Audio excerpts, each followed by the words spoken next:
So what are some of the best accessories for the Apple MacBook Pro? In this video, I'll be sharing some of my recommended accessories that'll help your workflow no matter what you're using your MacBook for. So let's get it. You gotta just press record. Hey, what's up? It's Omar Eltakrori with Think Media, helping you build your influence with online video. And on this channel, sometimes we do tutorials, other times we do tech gear reviews or product recommendation videos just like this one. So if you're new here, consider subscribing.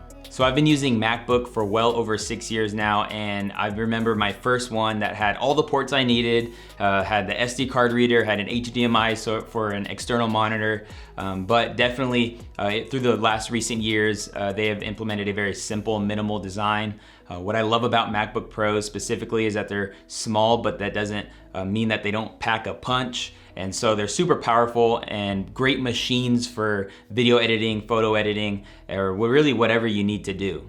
But with that minimal design, it doesn't have to ruin your workflow. And I actually found that there's some things that will help your workflow no matter what you're doing. So let's get into the accessories. So what is really cool about the MacBook Pros is that they have Thunderbolt 3, which are pretty powerful ports. They can do so many things like displays, they can do internet, they can do literally everything you want to do. And so really with just a use of one cord, it can open up to 3 USBs, an HDMI, SD card reader. And so in many ways, although they've removed these things, dongles really bring it back to a great value. And I also like the idea that if I don't need to be using this stuff, then I don't need to have this plugged in.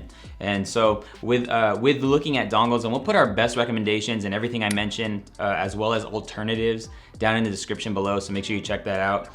But the dongles can come in a few different formats, and one is definitely corded. I think corded is my favorite. The second would be one that kind of butts right into the MacBook itself. And so with this hyperdrive version, which is cool because it has the micro SD card reader, in addition to a few other things, it butts up right against the MacBook, which could be nice and sleek for like a home or your office. It has a micro SD card reader as well as a regular card reader, which is super clutch, and a few other things. However, I find this a little limiting because of it having to be plugged into both the ports of your MacBook Pro, and not having the ability to essentially move around what you need to, because the things I usually plug into these things, like other USB things or like a USB capture card, it's kind of bulky, and if I can maneuver it a little bit based off of whatever desk I'm using, it's nice to have that ability with the corded one. But nonetheless, definitely look into dongles for your MacBook Pro.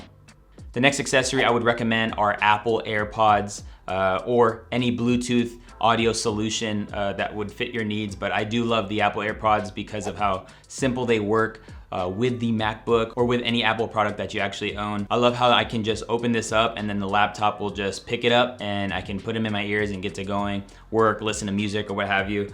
I do think it's important to note that you don't get the first gen of AirPods. AirPods have come out 3 different times. The second time looks exactly like the first, but don't get got because my mother-in-law actually bought the older ones when the newer ones were out because Costco was putting them on wholesale and stuff. But I think the second gen are great because they have wireless charging and they also have a few other features that I think just make it worth the extra $1. The third gen now, at the time of shooting this video, is noise canceling, and so those are cool. However, I do like the ability to kind of like still hear my surroundings, and I know the Pros actually have the ability to amplify that, but that's not like natural. And so I do love the second gen personally, but the Pros, which come in at around $250, are great as well, especially if these don't fit in your ear. A lot of people who complain about these not fitting find that the Pros, with the ability to switch out the buds, are a lot better, and they just find it works best for them. I also like using this case with my AirPods. I have actually lost my AirPods once before, which is frustrating, but now I have this case. It's not going anywhere because I'm gonna have this clip on my bag, inside the bag. And so I take these everywhere I go, whether I'm using my laptop or not. These are just super cool, portable. I love AirPods.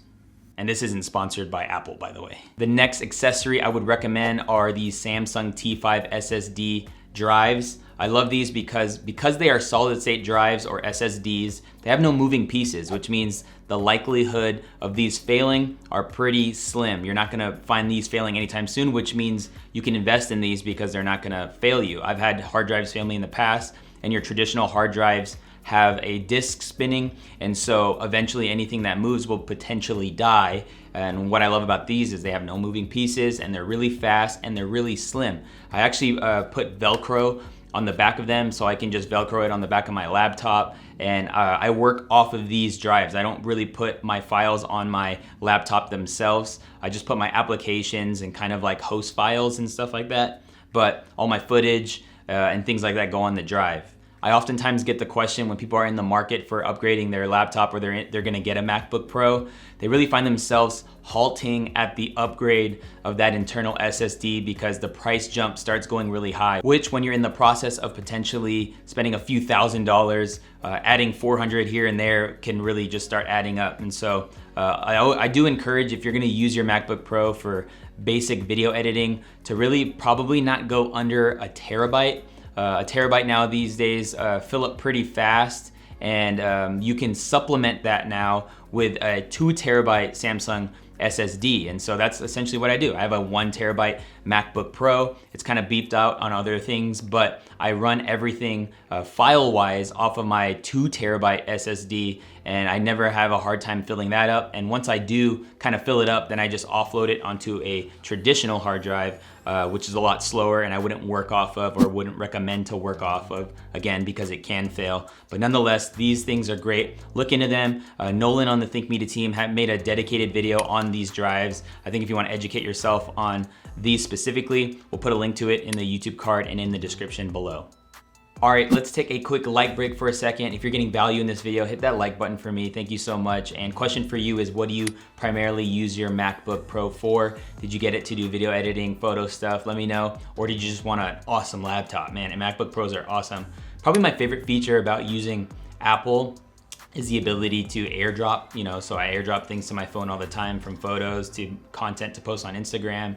But more than anything, it's just a solid piece of gear to have in your kit, especially if you're creating videos. Now, the next accessory that I love and recommend are the Apple Magic Keyboard and Mouse. I love these, especially if you get the newer versions. They charge with Lightning ports and not using batteries, and they really last a long time. But I just love the simplicity, the design. I love the one that actually has the numerical numbers on the side. But coming to my home office and just putting my laptop down and being able to type and use the mouse, it's super clutch. And I actually work with my MacBook closed with an external monitor. And so this really just kind of makes it feel like I'm using a desktop computer. But as far as the mouse or trackpad goes, whatever your preference is, I actually got the mouse and not the trackpad first. I'm just so used to using the trackpad on the laptop itself that I just wanted to stick with this and not want to change the vibe. But definitely look into a wireless keyboard and or mouse solution,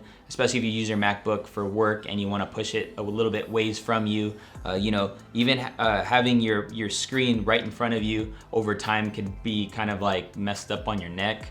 But if you're using an external monitor, or if you're pushing your MacBook a little bit away from you, it's a cool resource to check out for sure. Now, continuing on the same thought of using your MacBook Pro's monitor as your main monitor when you're working, I would encourage you to get it up and a little bit ways from you so you're not straining your neck. And one solution for that, and I've been loving this thing, is this Rain Design stand. And what I love about it is not only is it made from the same material that the Mac is made from, so it really is seamless when you have it, and you can get whatever color is your MacBook.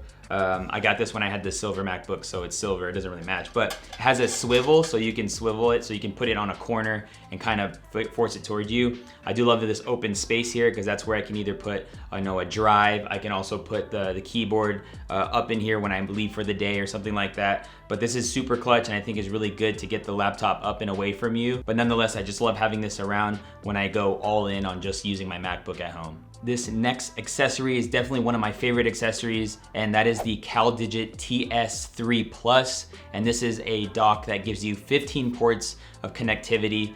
Ultimately, I think this is the one thing that turns my laptop into a desktop computer with the use of a single cord. So all I need to do is bring my laptop, plug it in, and I got my internet going, my power going, my SSD going, my external monitor going, and more. And so this is really an accessory, I think, if you're pretty serious about using your MacBook in a workstation scenario and you really want to level it up, this is definitely something you want to look at.